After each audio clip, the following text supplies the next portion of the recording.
Hi guys, welcome to another episode of Allotment Family Diaries, and I'm Hannah. And I'm Tom, and today it's Tuesday, the 26th of August. In this video, as you've probably seen, we're going to be harvesting our pumpkins. So at the start of the video, you would have seen us picking 3 of them.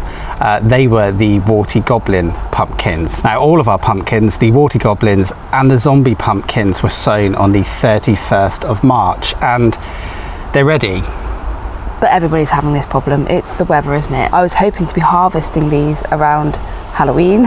yeah, but no, end of August. Most of the UK, I've seen this online, that everyone has had a really early harvest of pumpkin and squash this year, which is strange. But it's, like you say, it's the weather.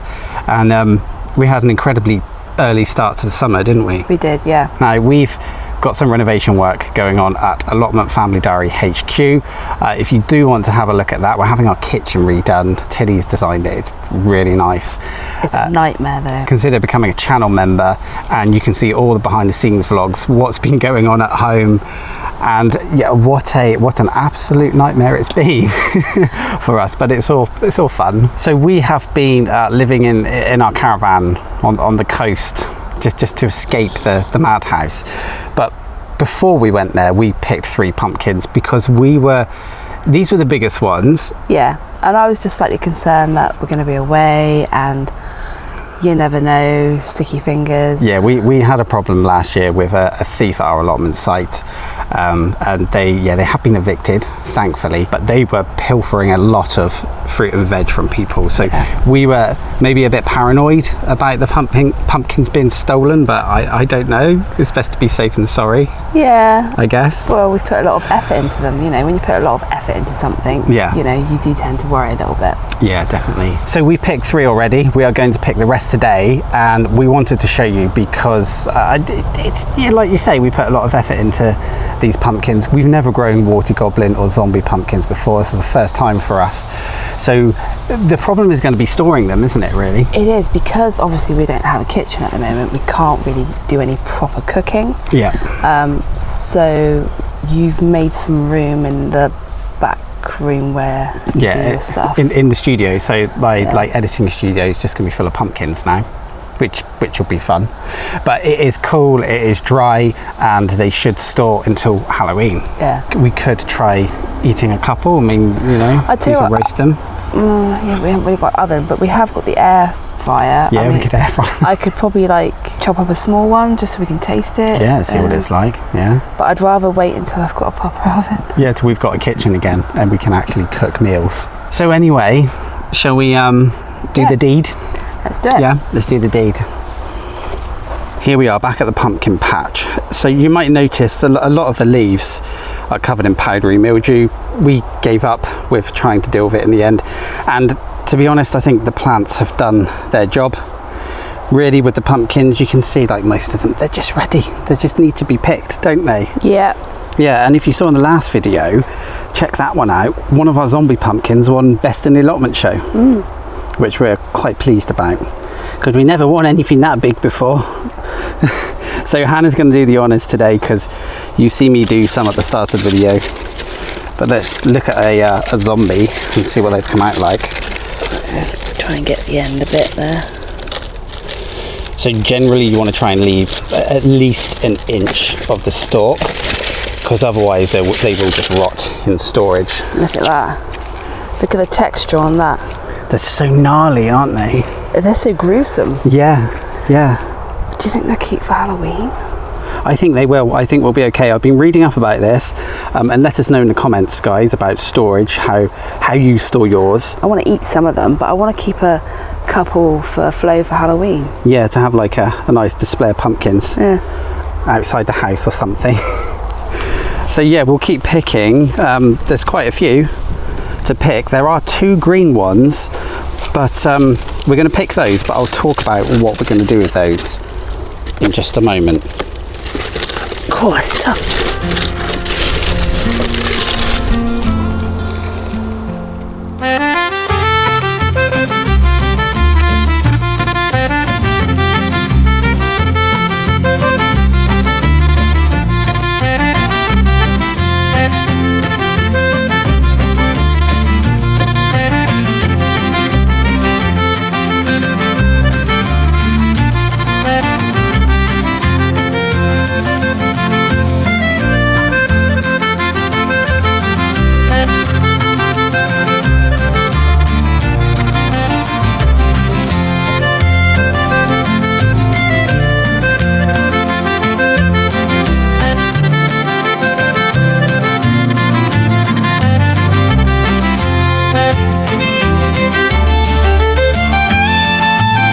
So that is all the fully ripe ones. So there are 2 of these, which were they came a bit later in the day.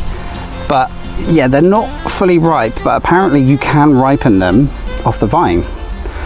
So it's better if they have started to ripen already, so you can kind of see that one has.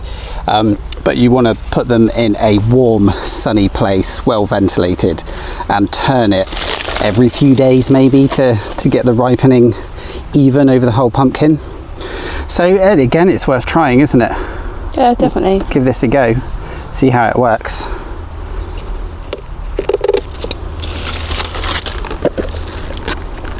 Well, that's it. All pumpkins picked.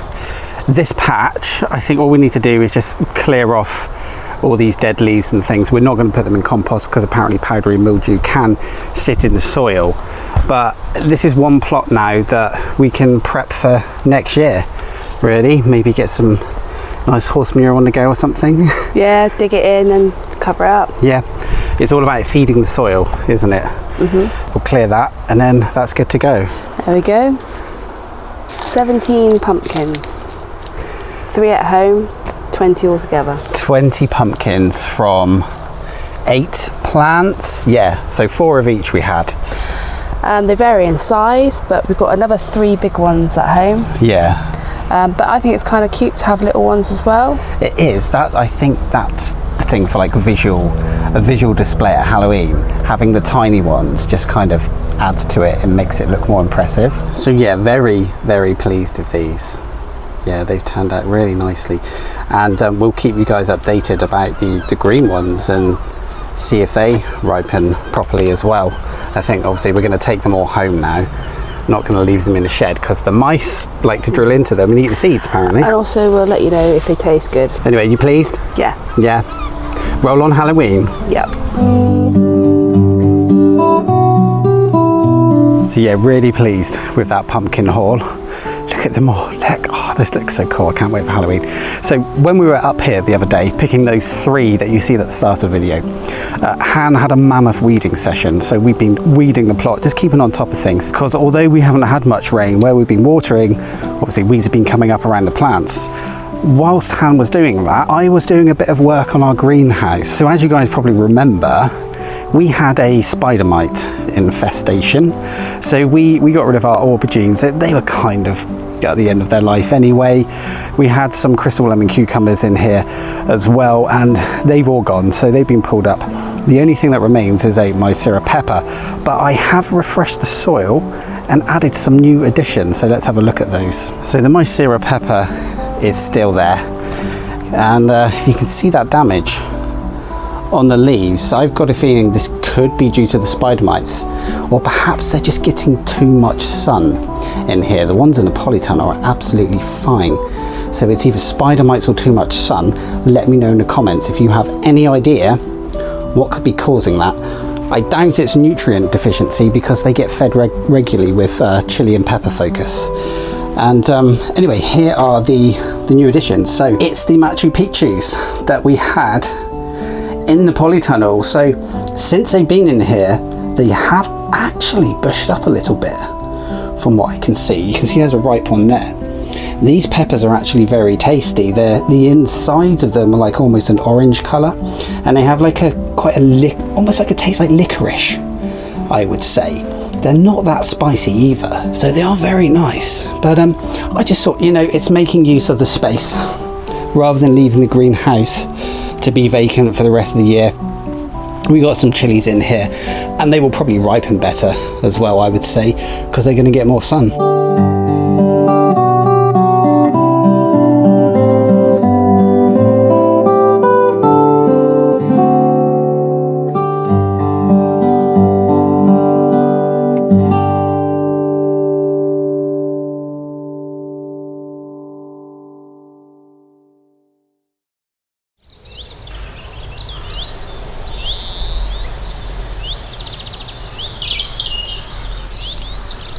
It's Saturday the 30th of August and I'm here at Allotment Family HQ, or should I say the Allotment Family building site, because for 5 weeks now, 5 weeks, we've had no kitchen. So we're having a kitchen renovation, and it's still a building site. It's getting there slowly, but we're all going slightly crazy from not having a washing machine, a cooker, a sink that we can use. But do you know what? I want to cook a pumpkin. And we have one tool at our disposal which should just do the job. The good old air fryer. I thought I'll chop up one of the zombie pumpkins today. We'll have a look and see what they look like inside. Unfortunately, I won't be saving the seeds to regrow the pumpkins because they're F1 varieties, and that means they won't grow successfully next year, but I will save the seeds to roast them. So here we have a zombie pumpkin, a baby zombie pumpkin.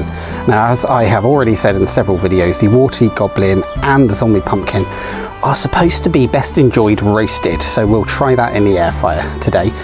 As you can see, it's quite wet everywhere because obviously we can't use the kitchen and we're having to cook everything outside, and it's been raining today. It's been so stressful. We're just about holding it together. I will say that. So I think what we'll do, we'll chop this one up. I just kind of want to see what they're like inside, and I want to show you guys as well. It is extremely tough already, so this might take me a while to get through. Oh, that was a struggle. So there's the interior. So yeah, your regular sort of pumpkin interior, quite honestly, nothing special about that. Fair few seeds. So let's scoop some of the seeds out. There is very little flesh to them, but again, this is going to be interesting to taste these roasted because you can eat the skin of pumpkins as long as it's cooked properly. I would be interested in trying some of the big ones, because like I say, it's a very small pumpkin. I'm going to save this bit and keep it in the fridge, and we'll cook it up later. We only have a small air fryer, so I think this should be fine. So what I'm also going to do, just for a bit of flavour, because this is just a tester, it's just a tester, a taste test, is just put some olive oil over the top of it. Right, so I've got a sprinkling of salt as well, just to bring out the flavour. I know there's various ways you can cook pumpkin, but we just want to try it as basic as we can, first of all, because it's just about testing how these taste. So let's pop this one in the air fryer. Pumpkin is cooked, so excuse the mess. This has been our kitchen for the past 5 weeks in our garage. So the pumpkins are in here and the seeds. They've been in the air fryer for 30 minutes on 200 degrees Celsius for the pumpkins, and the seeds I've just done for about 10 minutes. So let's just see what they're looking like. Okay, so I think they're done. I'm just going to wait for them to cool a little bit, and then we will dish them up and roll them out to the family and see what they think about them. Look at that, how yummy. It looks delicious, I have to say. Yeah, so I've wrangled Tilly. We'll be as quick as possible because you're freezing, aren't you? Yeah, it's bitter. It's not cold. It I'm is. hot, I'm really hot. It's like the winter. It's not like the oh, winter's coming. Right, so what do you want to try first? The seed? Yeah. So again, these have just had a little bit of olive oil and salt. These I did in the air fryer for 10 minutes. They're delicious. Yeah, they are actually. They're really nice. Like Almost a a bit munch like, on them. like popcorny, I would say. Really nice. And I have said when I was cutting it, it was like rock, this skin. Really? So I don't know what it's going to be like. I'll tell you what they remind me of. Chestnuts. Chestnuts, yeah, actually, yeah. But eating the outer core as well. Yeah, so the skin is very tough. It's crunchy. It's all right though, it's nice. A nutty flavour to it, I would say. Yeah. I wonder maybe if you could like part boil them for a little while, maybe the flesh to soften it a bit. Yeah. Or it's like a vegan or vegetarian alternative to jerky, I would say. Because it's okay. I like it with the olive oil and the salt. Yeah. And the seeds are delicious. So it's 8:30, that's why I've got a light blaring in my eyes. Seeds first?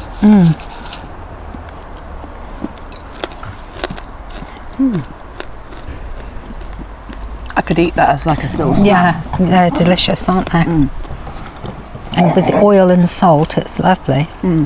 The flesh is amazing. really, really tasty. It is, isn't it? It's lovely. The skin is nice, but it's very crunchy. Crunchiest I've tasted on all the squashes so far. Not good if you've got dentures or anything like that. No. But it's still nice. But I think there's probably other ways. Maybe you could soften the skin, maybe. Yeah, that's what I suggested. And try it a different way. Maybe not roasting. Maybe like part boil it. Yeah. And see if that will soften it up a bit. You could get a whole little pumpkin, kind of roast it, scoop up the inside, and like put some bits in it, and then put it back in and eat out. I tell you what, eat out the. You could pumpkin. almost scoop out the inside, make soup, pour the soup back into the actual pumpkin, because it'll certainly hold it. It's kind of rock hard. Yeah. And then you could save on washing up. Because I have had lots of different pumpkins. This is the nicest pumpkin fresh I've tasted. And the seeds, I think, as seeds. well. They're really nice. You like Jamaica? But I think they're cooked perfectly. So yeah, okay, but the skin is too hard, and they are definitely not for puppies. No.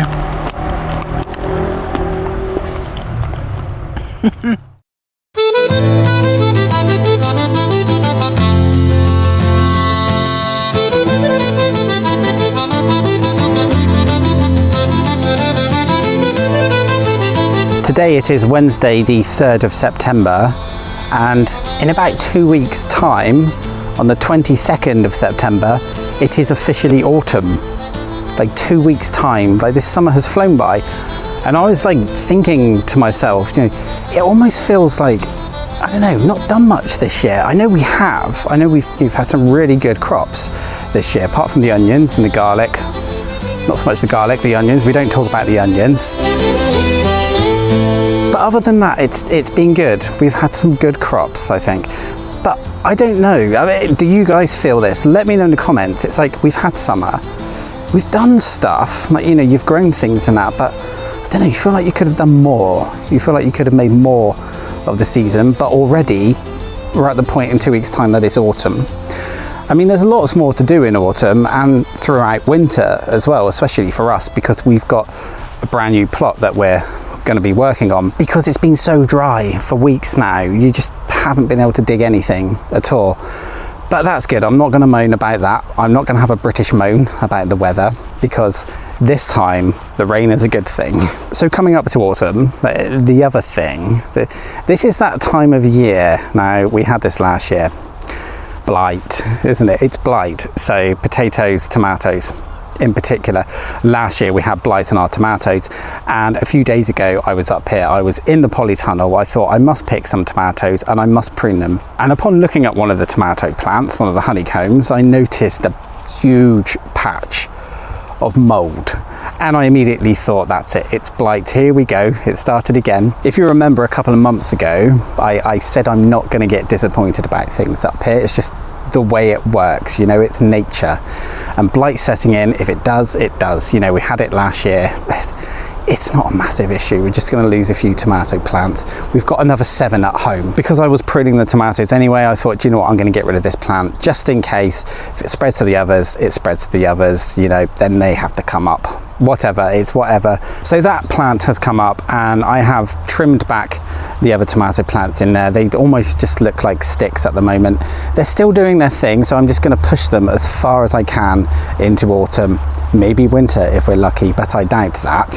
And whilst I was in there jumping between jobs as I normally do, I literally start one thing and then look at something else and think, oh, I must do that, and then jump to that job, and then eventually go back to the first one. Do you guys do that? Or is it just me? Never get anything done, or get too much done? I don't know. I noticed that some of the jalapenos were getting a little bit squidgy, overripe, so I did a mass pick of jalapenos. Now, obviously we can't use our kitchen at the moment. I want to make some hot sauce, I want to make some salsas. We can't use the kitchen because we're having the refit. It's still going on 5 weeks later, actually nearly 6 weeks later. Become a channel member if you want to hear about the 6-week saga, and also see the kitchen that Tilly's designed, because it is actually quite nice, and I can't wait for it to be done. I can't wait to be able to cook again. So I picked a bucket load, I've taken them all home, I've chopped them all up and popped them into freezer bags, and they're going to stay in the freezer. I think this is going to be the best way to store those chilies for now until I can actually work in the kitchen and make some hot sauces. Maybe that'll be on a video. I might do some hot sauces for you guys, we'll see. The other thing I did do with the jalapenos though is keep the seeds, because they are not an F1 variety. I can regrow them next year. I might try and overwinter them in the polytunnel, the plants, but we'll see how that goes, because I failed miserably at that last year, but it's worth a try. We have been up to a few other jobs up here, and do you know what, I think I'll grab the camera and we'll just go and have a quick look at what has been happening up at the plot. Oh, look at that sky. The rain is coming in again. Not gonna moan, not gonna moan. So this is something that we did the other day. So we have trimmed the tops off of all of the corn, because the corn is done now. So why have we trimmed the tops? So the squash underneath, we want to give them more light. We have not had a great year for squash. We've had questionably small squash. There's a few big ones, but most of them, like here, they're not that big. And I personally think this was down to using the 3 sisters method, or 2 sisters. People have said you don't get great results in the UK, and I can see that now. But what I have done is remove the tops. They have gone over into the dead hedge, way over there. The dead hedge is amazing. It's like a huge compost heap that we can keep adding to, and it just rots down.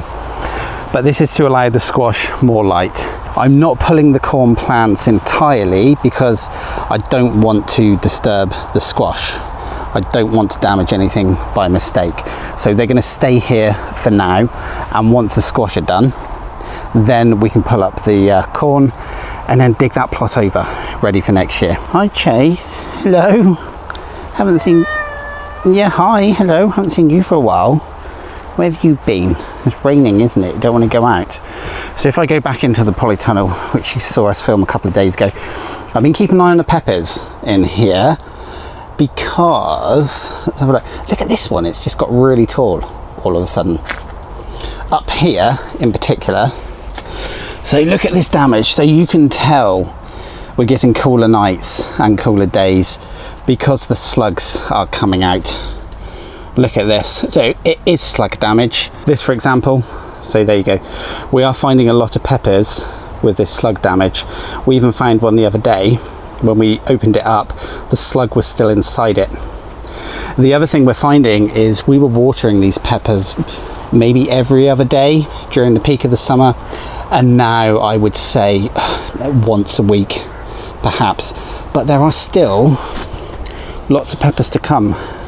See, it's still producing, and in fact we've still got flowers on that plant there. In here we have a number of unripe honeycomb tomatoes. So these all came off of that plant that had mold on its stem. But what I'm going to do is leave them there with a few ripe ones and just let them ripen naturally in here. Here we go, the rain's coming. The rain's coming again. So I wanted to show you this over here. So we've had some logs delivered by a friend on the site who cut down some trees, and they are going to be used for a new project on this, the new plot. Also, I had to lug up all of these old patio tiles of stones. Look at these, again for another project on this new plot. Could there be some new paving going down? I think what we want to do is spend winter cracking on with this plot, and indeed autumn as well, and get this in good shape ready for next year.